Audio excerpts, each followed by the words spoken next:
Welcome to this month's OPSWAT Academy webinar. I am Nate Medeiros, Product Manager of OPSWAT Academy, and today we're going to be talking about all things identity management in cybersecurity and how those tie into not only our solutions, but general practices as we go through. Keep in mind that this is an interactive session, so feel free to use the chat area at any time to ask questions as we go through. This will be a fully interactive session as we talk about a lot of these concepts in cybersecurity. So, hello to all of you, and it's a pleasure to have you on this webinar for this month.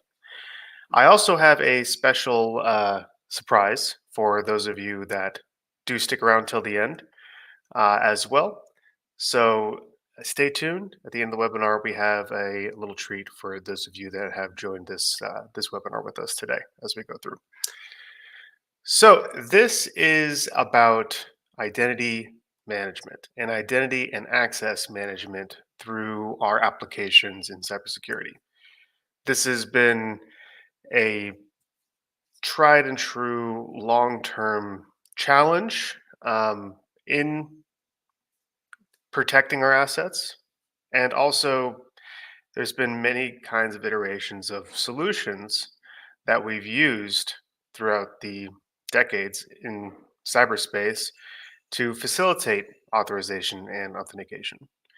The big framework that a lot of our access and identity management tools are based off of are the AAA framework, which is authorization, authentication, and auditing. And ultimately, what that means is in one aspect, I want to validate who you are. In another aspect, I want to define what you can access. And then finally, I want to track what you do. And that's generally the framework of the concept around the AAA uh, framework. But what we're going to be looking at is something a little more nuanced toward cloud authentication. How do we manage all of our assets that we don't have direct control over, meaning that we don't have it running in a server in a closet in the building somewhere that we own?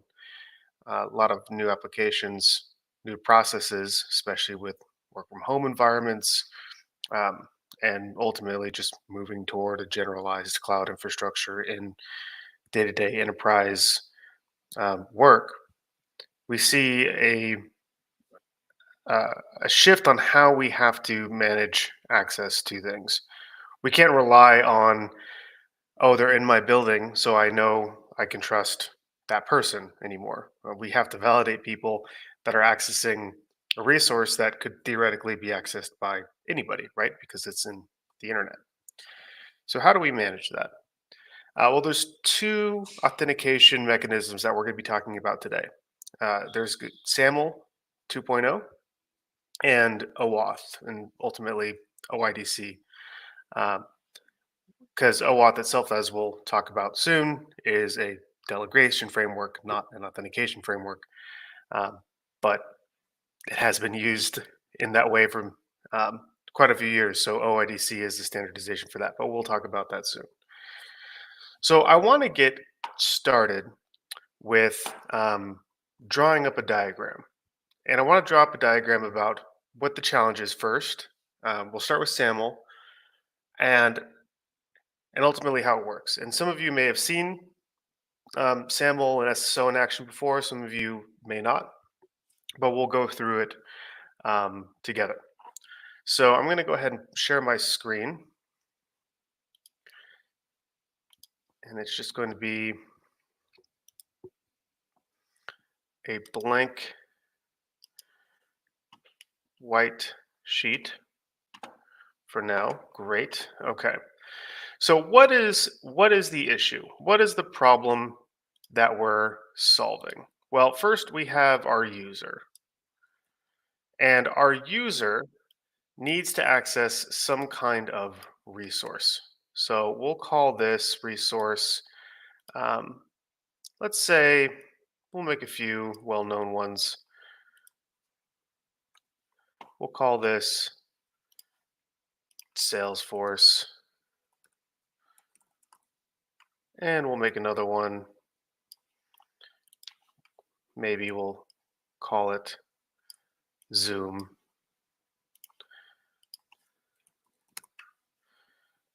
And we'll go ahead and do another one, and we'll call it, we'll use Slack. These are just well-known companies that other enterprise organizations use to do their software. Slack, the employees want to communicate with each other. Salesforce, they can use as their CRM. And Zoom, they're scheduling meetings with, collaborating with internally and also with customers as well. So, what's the first problem we need to solve? Well, the first problem we need to solve is that we have this one user that is now accessing multiple services. And all of these together, we can call them, in the term of SAML authentication and generalization for authentication, we will just call these service providers. Let me change the font here.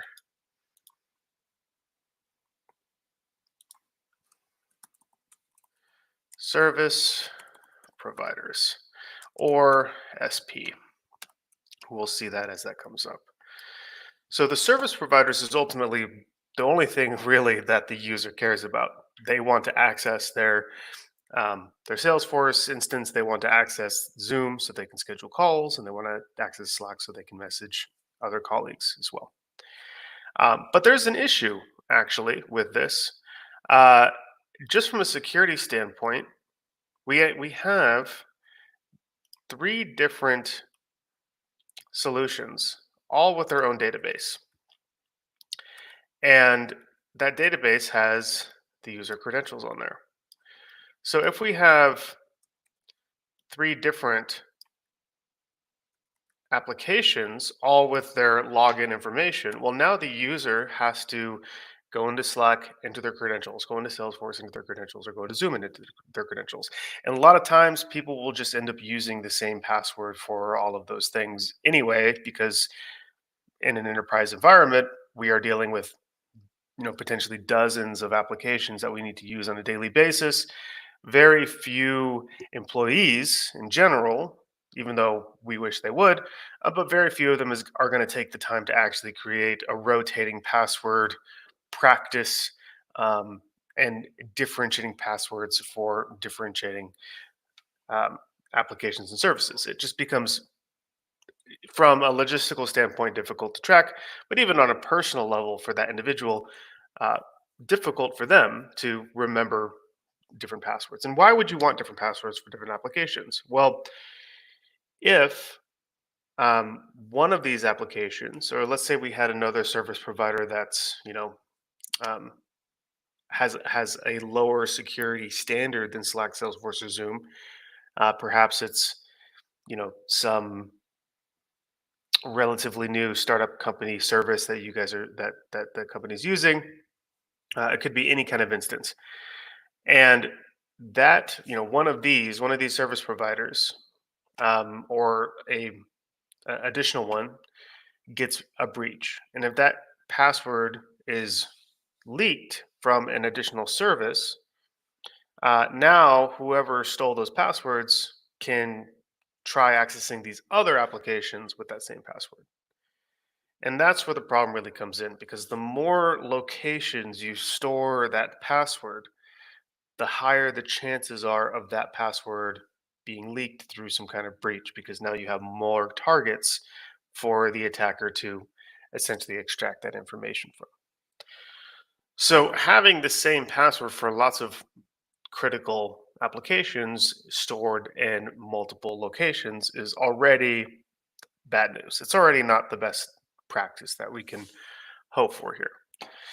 So that is one of the reasons why we use something like an identity provider and SSO to facilitate authentication to multiple applications, um, while also solving, uh, not only access, but the security aspect of password management as well. So what does that look like? Well, we can actually remove these databases here because we won't need them anymore. Now we're going to add a new element. And the new element we're going to be adding here is an identity provider. There we go. And you may have heard of some identity providers like Okta, Microsoft Azure, SSO. So the identity providers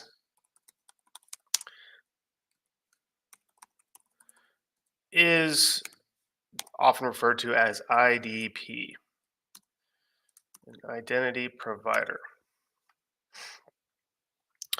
And yeah, for example, we'll use Okta as an example. So Okta would be an identity provider in which users can access their applications. But how does it do that? What's the process in which we are using this single sign-on service um, to ultimately access these other applications? How do they know to trust the identity provider, and how does the user data the data that's associated with that user um, be properly delegated to the user?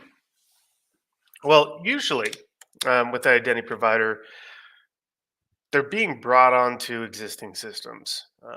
You can have the user database on a new company or a migrated database go directly into the IDP's data storage. But more often than not, you are integrating a identity provider with an existing user database that's already been in use for um, from the company. And typically, when we talk about that, we're talking about Active Directory or Azure Active Directory. And companies will use this Azure Active Directory database as the source of truth, right? Because we need some kind of source of truth, some kind of uh, ultimate destination where admins can add or remove users, passwords can be stored. They do have to be stored somewhere, and we want that somewhere secure and that we can control it. And Active Directory is a great solution for this because oftentimes we can have our own domain controllers, running in our own infrastructure and have complete control and security over that. So we know that, I guess ultimately, if it's a breach, it's our fault. We're not at the mercy of the security practices of other companies. We can secure our own users and user password storage as well. So let's go ahead and add uh, this as well. The Active Directory will represent that with a database.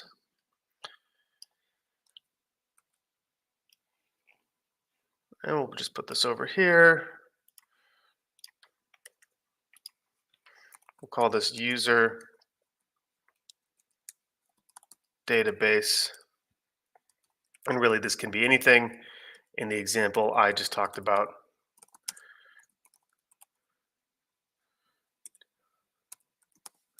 we were talking about Active Directory.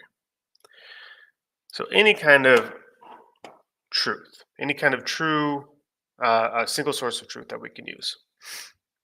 All right, let's take a moment to see. I think we have a QA come in.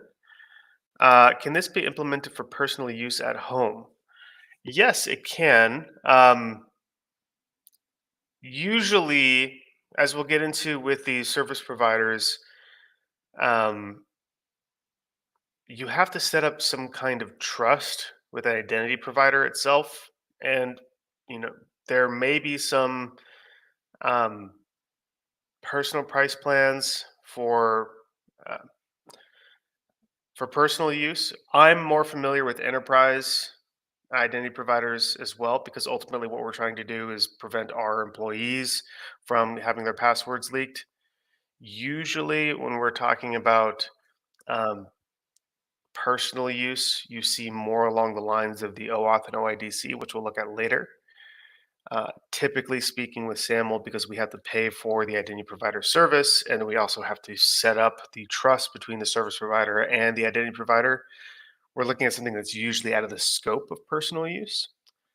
So I don't know anyone um, that does a whole SAML 2.0 setup for their own personal access, but I'm sure there are people that do it. Let's see.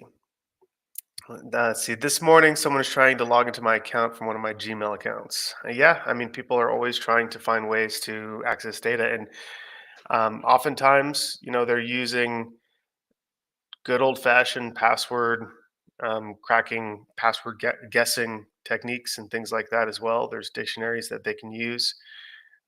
Things like multi-factor always make it easier, which we can get into later as well, which is another benefit of the IDP. But it's always something that bad actors are trying to do is get credentials, and this access management is a good way that we can protect enterprise companies um, from threats like that. So now we have our components, right? How are they connected? Well, we'll get into that in a moment. So there's a couple ways that a user can initiate access to um, one of these service providers. And remember, the user doesn't care about the identity provider, or they don't care about the Active Directory database. All this person wants to do is go to Salesforce. So there's two ways that they can do that.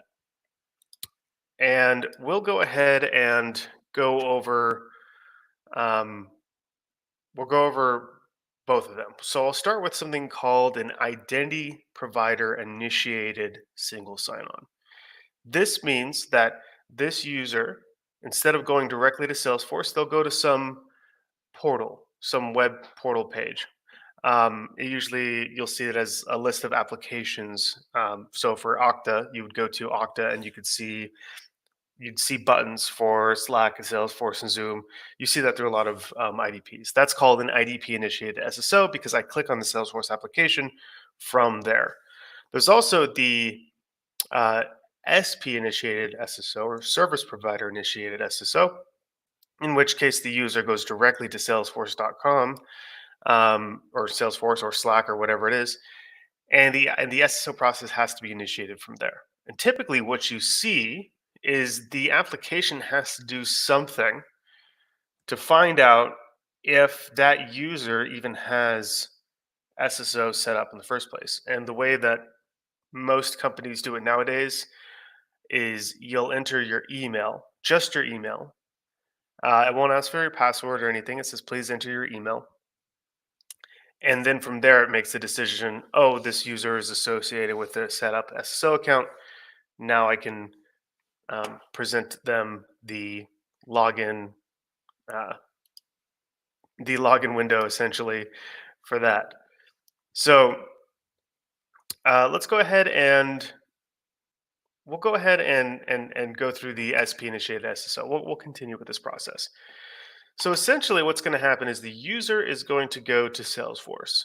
From here, Salesforce is going to present to them a question to enter their email, just their email, no email or password. From there, uh, the service provider Salesforce says, "Oh, I recognize this email domain. Company XYZ is set up with identity provider." So from here, it'll be redirected to the identity provider itself, where from here a login window will finally be presented, and we'll go ahead and grab that as well.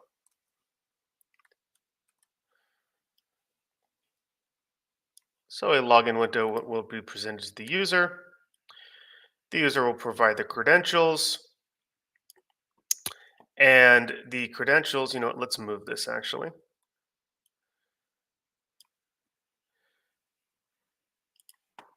The user will be provided with their credentials, and then ultimately the interaction between this login prompt and the identity provider will check. We'll just do a direct validation here.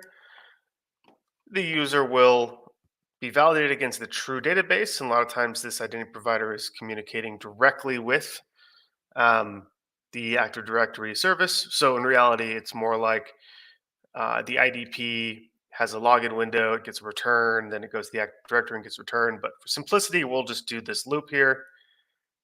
And finally, this is responded. So let's go ahead and number this so they don't get lost. So it's 1, oh, it's a comma.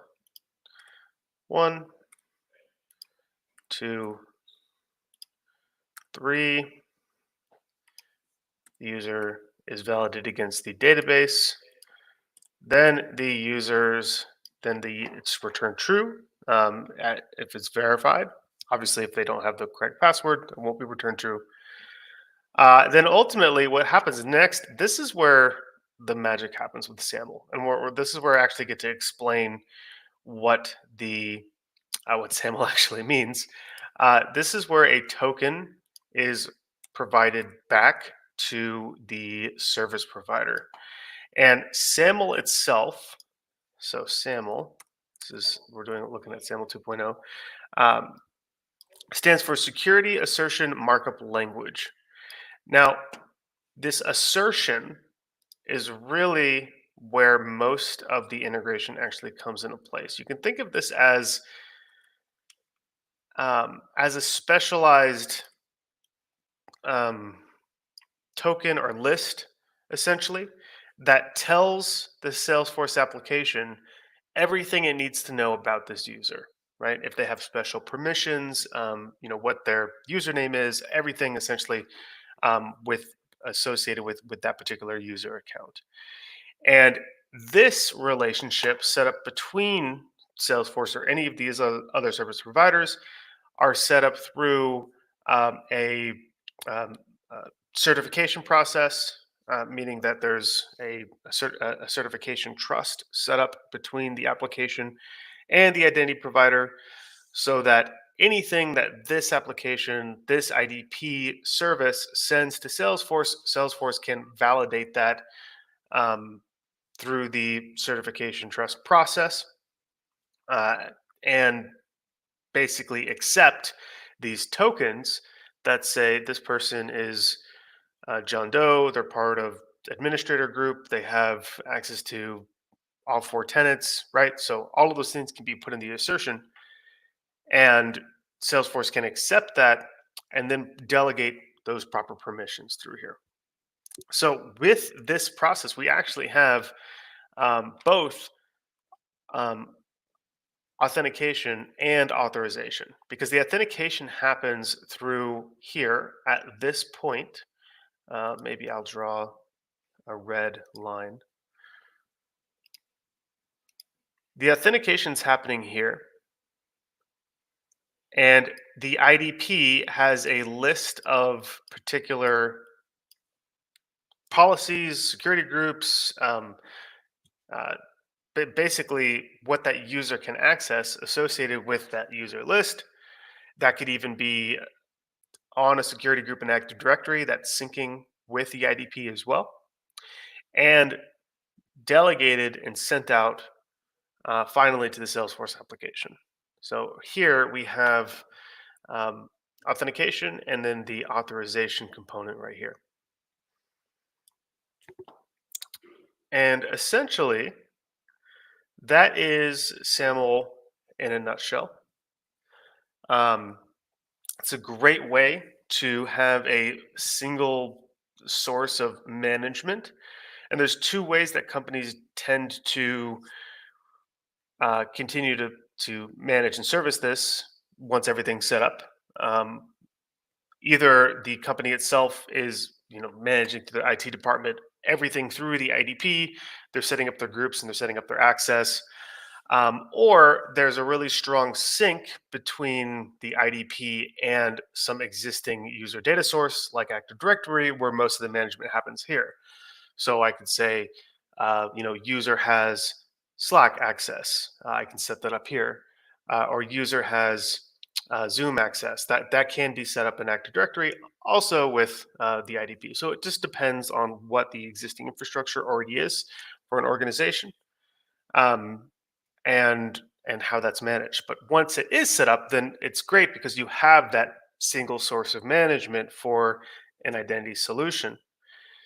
Uh, But it is important to note that not every application supports this. Not every application supports SAML 2.0. So there has to be an ability to apply this trust between an IDP and the actual application itself. So this is where the application, the service provider, needs to support this authentication mechanism by allowing the connection, the trust setup from the IDP to the service provider to accept these SAML tokens to have users be authenticated as well. Let me check our messages really quick to make sure that I don't have any new Q&A questions. I had another one. Can this be used at home? Like I mentioned before, I don't know anybody that uses something quite like this for home, but I'm sure there are um, probably some really fun forums you can find online. Just search, SAML 2.0 home, and you'll probably find some cool projects. But typically, this is used for enterprise user management. Let's see. I'm going to go ahead and um, mark as answered for those two. Can you please name some common identity providers? So we have Okta. There's the Azure SSO, One Login. Um, yeah, there's quite a few now as well. So you could even technically use the Active Directory Federated Services, but that's pretty deprecated. I don't recommend using that. Um, Probably the most common that we see, um,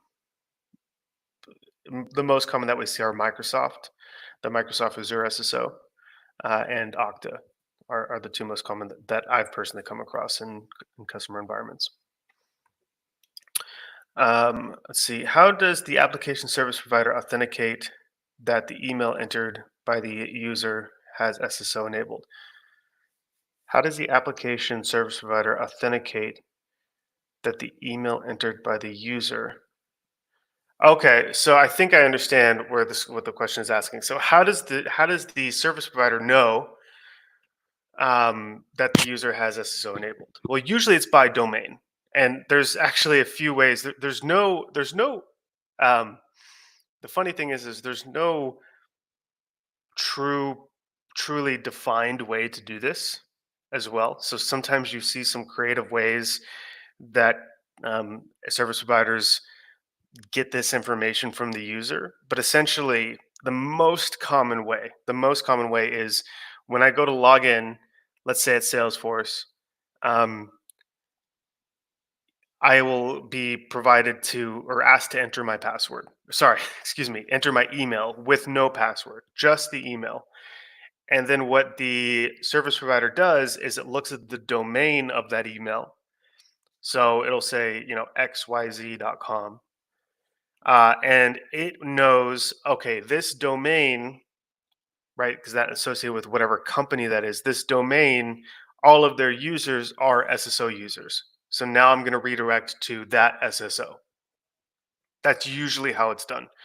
Sometimes there's even a big old button that you'll see. Sometimes you'll see login with email and password, and there'll be a button underneath that says login with SSO instead.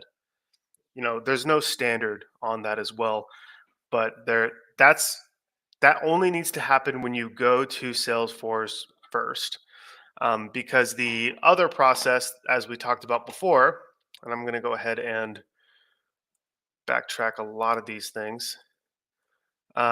The other process that we talked about before is the service provider initiated SSO, sorry, the IDP initiated SSO, which essentially just changes um, where that initial connection happens. Because now Salesforce doesn't need to ask, hey, what SSO are you part of?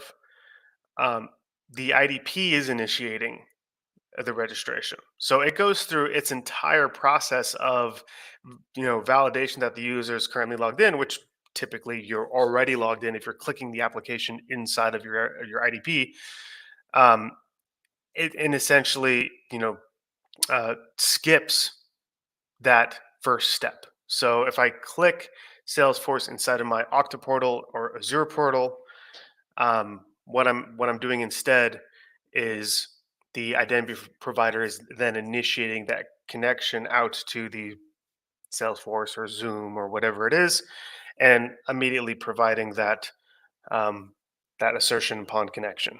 So it's a usually a simpler process, but users are users, right? And like I mentioned before, they don't necessarily care about the IDP or the Active Directory or any of these other things. They just want to go to their application. So yes, we can train users to say always go to your IDP first, but there's a reason why there's two kinds of um, initialization, because users tend to go to the thing that they want to do. I want to have a Zoom meeting. I'm going to go to Zoom, right? Rather than I'm going to go to my app portal first and then go to Zoom. Um, okay. Can user credentials be sniffed during the exchange? So that is a excellent question. First of all, the exchange between the identity provider and Salesforce is fully encrypted because there's a certificate encryption trust between um, both these services. So even outside of the HTTPS TLS encryption, uh, that token itself is encrypted. Even if the the assertion token was intercepted somehow, um, that's the beauty of it because it doesn't contain any passwords, right? Because now we're just saying, hey, Salesforce, I want you to trust this IDP. I want you to trust Okta about users coming in, about users that it's telling you about. And Salesforce says, okay, we've set up the trust. So I'm going to say, this is John. He can access all my admin stuff. Go ahead and let him in.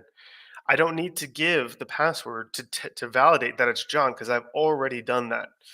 So even if this token got somehow uh, intercepted and sniffed, then there wouldn't be anything that a bad actor can use in that assertion because the password is still sitting nicely in our secured Active Directory database. So great question. Um, okay.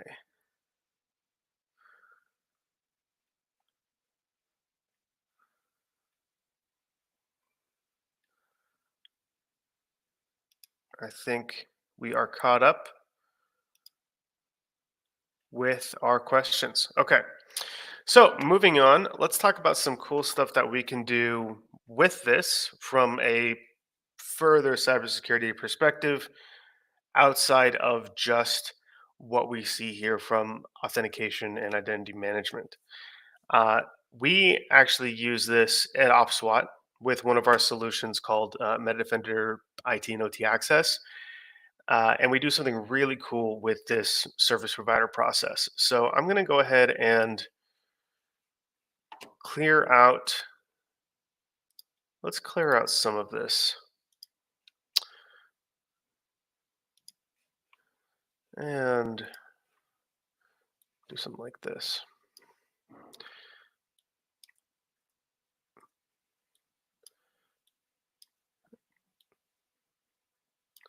All right, let's move this down. Give ourselves a little more space. That works. All right, so set this back to the way we had it. What if we wanted to validate our devices rather than our users? So here we have our user, right? And the user is going to be interacting with a computer to actually perform these actions. So let's move our user. Let's move our user. Let's get a little space here. Let's grab our laptop.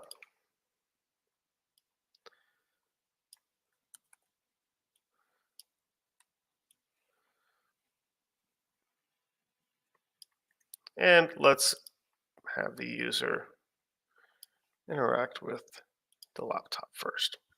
Now, why is this important? Why am I bringing up that there's a laptop here? And why did I make room? Well, I'll do that and I'll explain in a moment.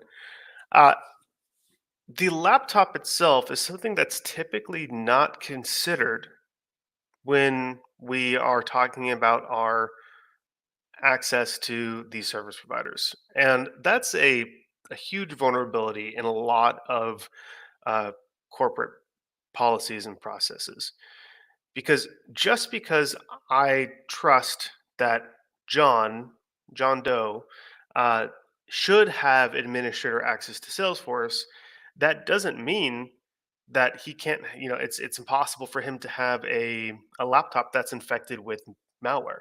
What if John, who's an administrator of my Salesforce application, has a screen capturing software that he doesn't know about running on his laptop? Or he runs his laptop without any antivirus or with his firewalls off, and we're letting him essentially go and access these highly critical applications that could potentially show sensitive data or leak passwords from things like keyloggers on his device. uh, and we're not doing any validation about the actual device. And that's the biggest weakness with the existing identity providers that we have today. So OPSWAT has a solution to this problem where we can validate not only the user in this process, but also uh, make sure that the conditions of the hardware that they're using is compliant with what we would want somebody to have when accessing our critical and secure applications. So let's conceptualize this a little bit more. Let's say that we have a specific checklist, right? Checklist of items that are very important to us as standard security practices, if you will, for accessing applications or doing really anything with our company infrastructure. And these can be something like um, the firewall is active, right? Or there isn't any the local antivirus like Windows Defender or McAfee or whatever it is, whatever local antivirus is on that machine isn't reporting that there have been threats, right? That seems like a very reasonable thing to not want a laptop that has been reporting that it has malware for 2 weeks and nobody's done anything about it.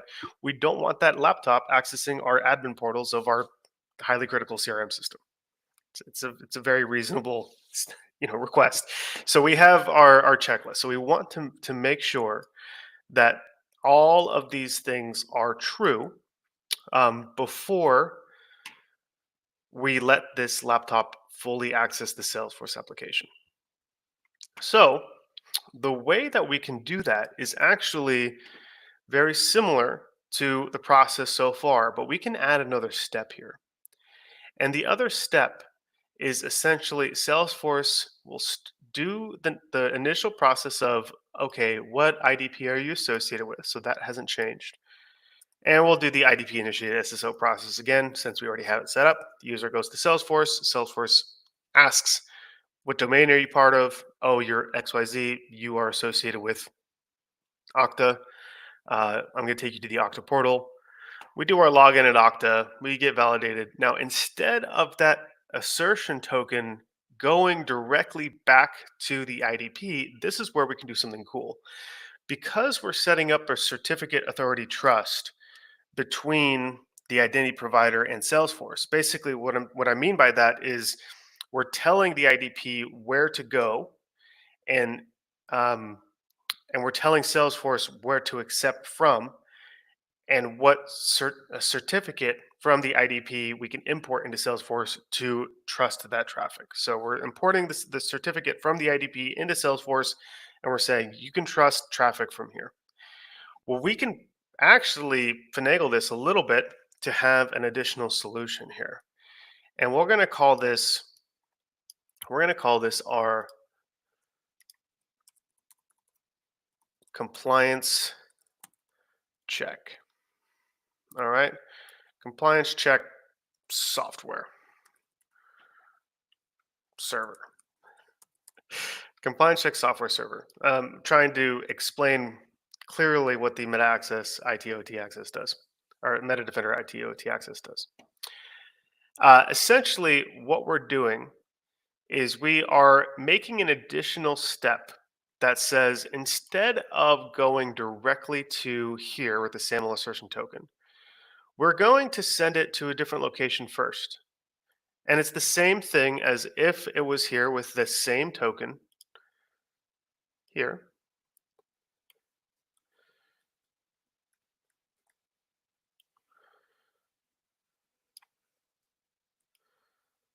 Right? So normally this would go straight to Salesforce, but now we have an additional step and we set up a trust between here and here, just like we would with with the service provider. So just like we would if it was uh, IDP to Salesforce, we set up IDP to the compliance check software, right? So just exactly the same. And then on the flip side, we set up compliance check software to Salesforce, just like IDP to Salesforce. So it acts as both. It acts as the receiver and the initiator of the IDP access. And what we can do is essentially then forward, if you will, this token. And here we notice we had only 6 steps last time. Well, now we have a 7th step. So this is essentially the 7th step. So why do we add this? Well, with the compliance check software, so in this case, this is our OPSWAT software. This is something that we do. The cool thing with this is that we can have a client running on this machine, we'll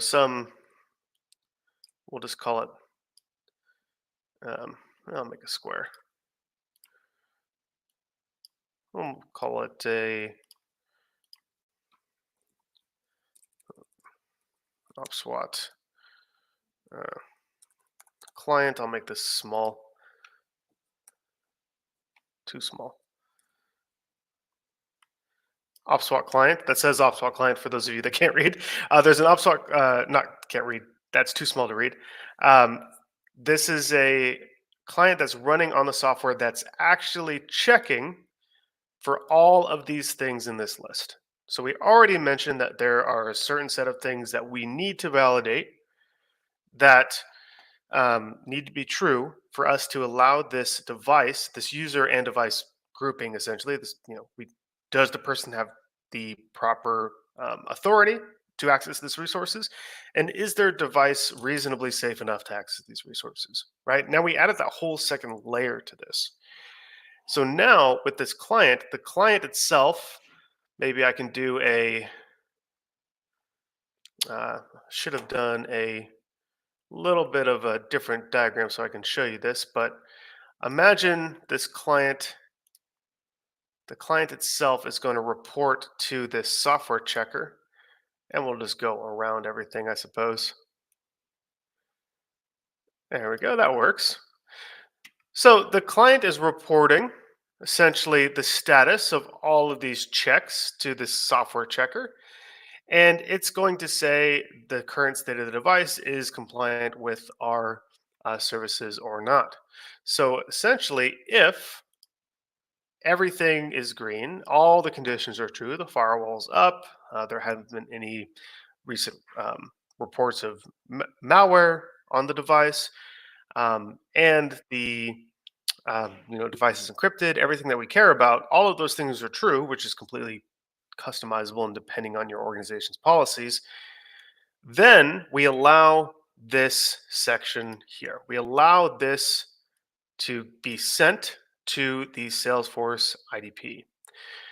But what if everything is not great? What if there was some issue that's not in compliance with what it is that we want? Well, essentially, let's say that this is, we consider this a critical issue if there was malware found on the system.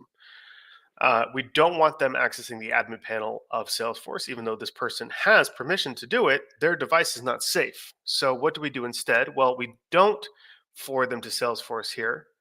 What we do instead is we send them to a what we call a remediation page.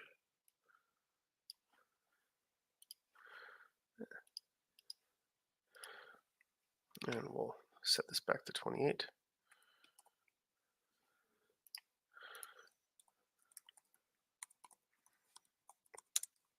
All right, and the remediation page is essentially going to tell them, your device has malware detected on it or whatever other issue it is. It's fully dynamic with our particular software. We tell them exactly what the issue is. It could be their patches are out of date, or maybe there's malware in the system, or their drive isn't encrypted. That's listed on the remediation page, and ultimately we tell them how to fix it. With malware, it's usually a little bit more advanced process because they have to go through, um, you know, uh, like a full system scan. If that doesn't work, they might need to contact their IT department. But things like vulnerabilities and patching and things like that are very easy for users to resolve. So we like to promote that as well by having the users see clear instructions on how to fix their own issues. It's kind of like an IT overhead um, process as well. So this is what we do instead. Now we've added this whole other component to identity and access management through this concept of device compliance. And really, they often are looked at as two separate um, security practices, where I'm dealing with management and access, and or I'm dealing with malware and mitigation and device compliance as two separate things, when really they should be considered both sides of this, or two sides of the same coin. Ultimately, this user is using some kind of interface to access um, the application. Just as the credentials can be compromised, so can the device. So we need to make sure that we consider that as well. Let me go ahead and jump into our comments, see if there's any new questions.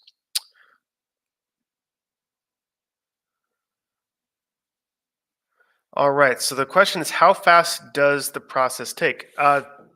Even with the additional compliance check, it's very, very fast.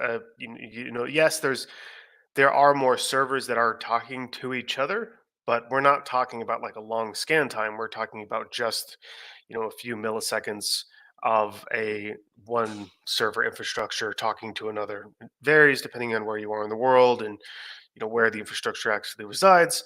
But we're not talking about a full scan system, because the way that, for example, our OPSWAT client works is the client itself is periodically sending information to this compliance checking software. It's just periodically sending it. As you can see here, actually, they already have it listed on the bottom. So it's doing this, let's say, in intervals. So the status is already there. It's saved on that compliance state of the software checker. So when this authentication event happens, the state of the device is already saved, and the compliance checking software knows to forward it to the application the user is trying to access, or to send them to the remediation page, essentially, if it's not compliant. Let's see. How can also detect that the user is trying to enter is a hacker, and how do they handle these kinds of cases? Well, it's a good question, but there's it's also very open ended. Um, Because if a hacker is trying to get into a resource, there could be so many ways that the hacker's trying to do that. Some ways are more easily detectable than others, and it really depends. So let's say that let's go through a scenario.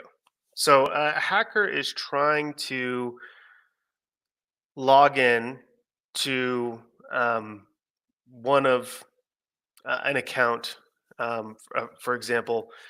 Um, let's say they're trying to access Salesforce because they received someone's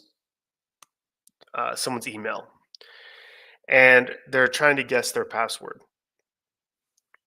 Well, with a few attempts, there are, you know, some security measures that can be done in place of that. So let's say they actually do get their password. Let's say somehow, some way, this hacker tricks somebody into giving them their username and their password. That can be done through social engineering. That can be done through, um, you know, typically social engineering is the way is the way that that's done. Um, well, with a strong identity provider setup, even if someone gets your password, you want to have some additional multi-factor authentication process in place. A lot of times we see that with push notifications to phones. Even better are pushes to our phones that have some kind of biometric scanner, so devices that have fingerprint scanners, um, or facial recognition or something along those lines, because that really helps a lot with the security process. So the hacker is going to be facing two two challenges. One, if the identity provider is set up properly with multi-factor authentication with a biometric scan, even if they get the username and password, they try to authenticate, they're going to get to that next multi-factor step, right? That next multiple authentication step, and they're not going to be able to pass the biometric scan. Um, Two, if they do try to if they do get through this component here, um, if they don't have if this process is set up with OPSWAT and they don't have the um, software, the OPSWAT client as well, this compliance checking software will see, oh, you don't even have the client. I'm not going to forward you to the resource. First, you have to download the client software as well. So you have blocking from not having the proper software installed on the hacker device. You have blocking from multi-factor authentication. So you do have multiple layers, right? And if this hacker is in cahoots with this individual that they've somehow tricked into accessing everything, and they're giving them their password and they're scanning their fingers for them for the biometrics, and they have their laptop or whatever it is, that's when social engineering ultimately kind of shines through. So a big advocate from us in the OPSWAT Academy side is that all users, no matter how robust your zero trust technologies are, all users in an organization need to have some fundamental understanding about how to deal with best practices in cybersecurity in an enterprise and corporate environment. So we highly value education of users just as high as um, zero trust technologies, because at the end of the day, um, even if there is a fully secure process through all kinds of great authentication technologies, somebody somewhere is going to figure out a way around it, right? That's why we have 0-day attacks. That's why attacks still come to fruition, because somebody's figured out some kind of vulnerability. So it's just as important that the human beings are as secured against attacks from hackers as our infrastructure is as well. I cannot believe it's already been 55 minutes, so unfortunately, we don't have time to go into OAuth 2.0 for this, but we did get the bulk of what I wanted to cover in this webinar today, which is the SAML authentication plus the OPSWAT solution for incorporating devices into that as well. So that's far and away the most important topics I wanted to cover so far. So I did promise a surprise for those of you that stuck around for this long. We are doing a special promotion for those of you that are on this webinar with us. We don't give certifications for webinar participation, but what we are doing is for all of you that are on this webinar, you can use a promo code, which I will share in the chat right now. Just all caps auth 75, and you can use auth 75 in the next 7 days for 75% off OPSWAT Academy Associate and Expert courses. So hop in there. Our first course, ICIP, is a free course. It's the Introduction to OPSWAT Academy, completely free of charge. Just register. You can take the course, learn what OPSWAT Academy is all about. You get a certification from the free course there. I recommend that if you're looking for a free certification.